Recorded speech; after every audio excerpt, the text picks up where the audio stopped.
কামারহাটি পৌরসভার 34 নম্বর ওয়ার্ড, বান্ধবনগর উদ্বাস্তু কলোনি। এই রাস্তাটা দেখুন, এই বাড়িতে কাজ হয়েছে সুধাংশু ভৌমিক। এই বাড়িতে কাজ হয়েছে এখানটা, তার বাথরুমে কাজ হয়েছে, তার স্ল্যাব রাস্তার মধ্যে ফেলে রেখেছে। দেখুন, লোক এখান দিয়ে যাতায়াত করে। এই 34 ওয়ার্ড বেলঘুরিয়া কামারহাটি পৌরসভার এটা সুধাংশু ভৌমিকের বাড়ি। এখানে কাজ হয়েছে, ভাঙাভাঙি করেছে, পায়খানার চেম্বার বানিয়েছে, তার চেম্বার রাস্তার সাইডে রেখেছে, এখানে রাখার জায়গা, আর এখান দিয়ে আমরা যাতায়াত করি। এবং সেখানে দেখুন, এটা ড্রেন, ড্রেনের জল দেখুন জমে আছে, ড্রেনটা ব্লক হয়ে আছে, জলটা পাস করছে না, এবং এই জলটা ঘরের ভেতর ঢুকে যাচ্ছে, এবং সেটাও দেখাচ্ছি আমি। দেখুন কি পরিস্থিতি, পুরো জলের ভিতরে ড্রেনটার জল পুরো জমে আছে।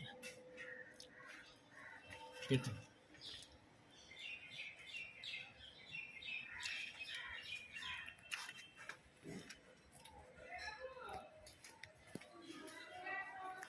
এবং এইখানে এই ড্রেনের উপরে এই বস্তাগুলো অবৈধভাবে রেখেছে।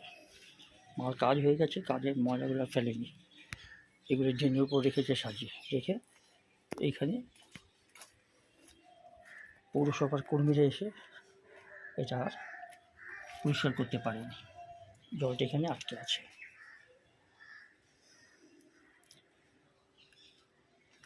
এটা একটা